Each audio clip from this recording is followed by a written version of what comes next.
Hai guys, Malaysia, Indonesia, Singapura, Brunei. Assalamualaikum, it's your boy Kimis Koverto. Hari ini aku nak kongsikan dengan korang information dari SBS Question Corner Volume 97 yang dikeluarkan Oda baru-baru ni. So kepada yang tak tahu apa itu SBS Question Corner, SBS ni adalah one of the canon reference untuk penonton One Piece.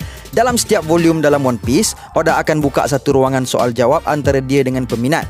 Ruangan inilah yang dipanggil SBS atau nama panjangnya adalah Shitsu Mono Boshu Suru, yang bermaksud saya jawab soalan korang.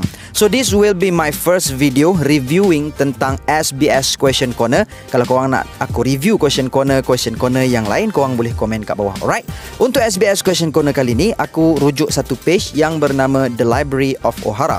Korang boleh klik link kat bawah to further know about the page. Okay.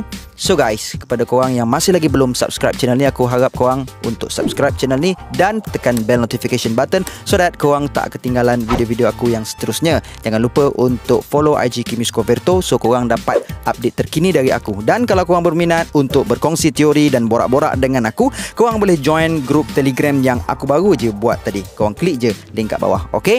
Ayo kita jadikan channel ini setanding dengan channel-channel teori yang ada di seluruh dunia. Stay with me guys. Ikuzu Yarudomo. Nescafe, di mana jua Nescafe, tiap masa di mana saja nikmati bersama. Question Corner kali ini dimulakan dengan sebuah jenaka Oda yang berbunyi, kebelakangan ini penglihatanku menjadi semakin membimbangkan dan aku struggle untuk melihat butiran-butiran yang kecil. Jadi apabila tiba waktu untuk ku beradu, aku perlu mengenakan kacamataku. Kerana jika tidak, nescaya aku tak nampak mimpi aku. Melawak je. Volume 97 bermula. Soalan pertama, seorang peminat bernama Ala telah memuji watak Kawamatsu yang dilukis kerana dia pun seorang peminat kappa. Lepas tu dia request untuk letak birthday Kawamatsu pada 14 Jun, iaitu bersempena Hari Timun Sedunia. Aku tak tahu lah betul ke tak. Korang kena google lah pasal tu. Pasal dalam ni diorang suka gurau. Tapi apa-apa pun Oda telah setuju. So, birthday Kawamatsu officially to be in 14 Jun. Okay, soalan nombor 2, 3, 4, 5 aku skip pasal tak penting lah bagi aku. Tapi kalau korang nak tahu juga, korang boleh klik link kat bawah, okay? Di soalan ke-6, peminat yang bernama Sobing Kyoshiro telah bertanyakan nama dan ketinggian untuk ahli ninja Oniwabanshu milik Orochi. Oda pun mendedahkan nama, ketinggian, keistimewaan dorang dan nama ilham dorang. Yang pertama, Fukuro Kuju, tinggi 2.21 meter. Gerakan istimewa dia, earlobe cracker, dan namanya diambil dari one of the 7 gods of fortune. Seterusnya, Sarutobi, ketinggian 3.78 meter. Istimewanya adalah illusion jutsu dan nama diambil dari semi-fictional ninja Sarutobi Sasuke. Kemudian Fujin dengan ketinggian 2 meter, mempunyai kepakaran dalam hand-to-hand combat dan nama diambil dari God of Wind. Kemudian Chiyum ke apa? Ketinggian 1.5 meter, mempunyai kepakaran dalam full body bondage dan nama diambil dari The Legendary Kunoichi Mochizuki Chiyomi. Kemudian Daikoku dengan ketinggian 4.36 meter, mempunyai kepakaran dalam transformation dan namanya diambil dari The 7 Gods of Fortune. Kemudian Kazekage dengan ketinggian 1.92 meter, mempunyai kepakaran dalam spirit possession dan berkemungkinan ilham dari siri Naruto kerana namanya bermaksud bayang-bayang angin, sama macam Naruto punya siri lah. Kemudian Raijin dengan ketinggian 2 meter, mempunyai kepakaran dalam hand-to-hand combat dan nama diambil dari The God of Thunder. Kemudian Yozaemon dengan ketinggian 1.8 meter, mempunyai kepakaran menggunakan panah dan nama diambil dari The Legendary Ninja Kido Yozaemon dan kanji untuk namanya bermaksud panah. Seterusnya Hanzo dengan ketinggian 5.44 meter, mempunyai kepakaran dalam suspension dan nama diambil dari Legendary Samurai Hattori Hanzo dan namanya bermaksud separuh badan gajah sebab badan dia besar. Kemudian Jigoku Benten dengan ketinggian 2.25 meter, mempunyai kepakaran dalam menggunakan silencer gun dan namanya diambil dari kombinasi neraka iaitu Jigoku dan Dewa Buddha Benten. Yang terakhir adalah Bishamon dengan ketinggian 1.83 meter, mempunyai kepakaran water escape dan namanya diambil dari Dewa Buddha iaitu Bishamon Ten. Dan soalan nombor 7 kita skip dan soalan nombor 8 pun macam main-main je. Cuma sebab kelakar agak bagi aku share juga. Seorang peminat bernama Kai Kai telah bertanya Oda kepala siapa lagi panjang antara Fukurokuju dengan Vice Admiral Strawberry? Kalau tak ada kepala pun korang nak tanya. Lepas tu Oda jawab, dikatakan kepala Mr. Strawberry akan tumbuh panjang apabila dia dipress.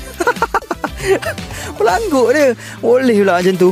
Kalau Pinocchio hidung kan, dia ni kat kepala.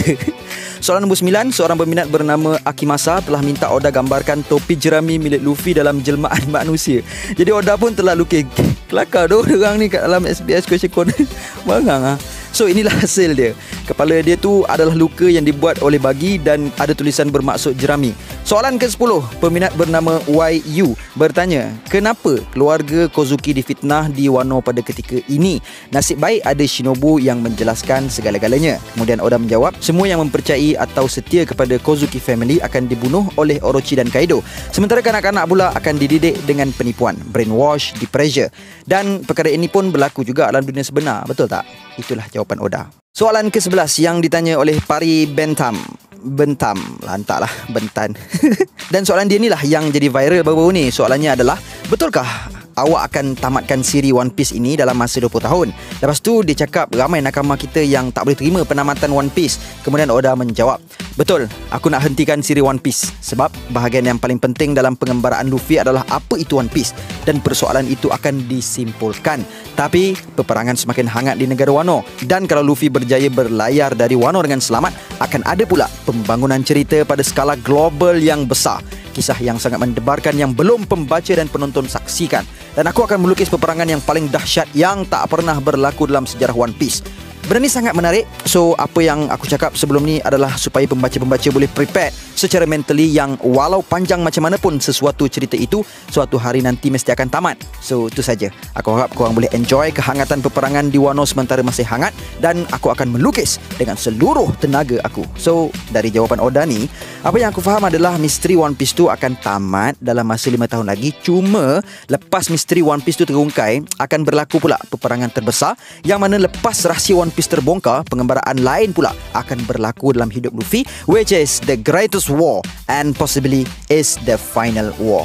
Kemudian soalan ke-14 dari Yuch Yapin yang bagi tahu tentang ekor Page 1 pada bulan Mei 2020. Spinosaurus merupakan perenang amfibia. Tapi dalam chapter 983, Oda dah pun tukar ekor Page 1. Sebenarnya soalan ni lebih kurang macam nak ngusik atau nak perli lah. Yelah pasal Oda silap lukis kan. Lepas tu Oda cover balik dengan menjawab, oh pasal Page 1 tu, masa awal-awal diperkenalkan sampailah dia datang balik ke dalam jalan cerita, bahagian-bahagian fosil pada tubuh Spinosaurus telah dijumpai yang menyebabkan perubahan pada tulangnya. Jadi saya sembunyi-sembunyi betulkan balik melukis ekor Page 1 tu. So memang betul lah sebelum ni ekor Page 1 tu salah lukis kan. Kemudian soalan ke-15 yang bagi aku agak menarik juga. Soalan dari Momo Daifuku. Tapi bukan soalan lah. Dia cakap, Oda, member seterusnya untuk Mugiwara adalah aku. Lepas tu Oda jawab, ush, serius lah? Kebetulan pula pasal kau baru 12 tahun. So, ada kemungkinan yang next Mugiwara crew adalah budak-budak. Mungkin Momo ke atau Otama ke. Dan nama penyoal pun bernama Momo Daifuku kan. So, apa menurut kalian? Kemudian soalan ke-17 dari Yuki Genia yang bertanyakan tentang tinggi, umur dan makanan kegemaran The Flying Six. Kemudian Oda pun menjawab, aku banyak terima soalan tentang Flying Six ni. Popular betul lah diorang ni, tapi korang janganlah sampai lupakan Queen Sama pula ya. Kemudian Oda pun menyeraikan semua maklumat tentang Flying Six.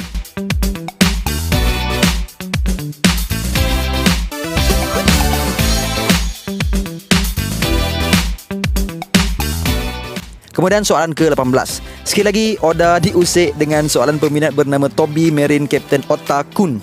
Oda, dalam SBS 96 awak namakan kru Roger yang seorang ni Nozudon, tapi sebelum ni nama dia Seagull.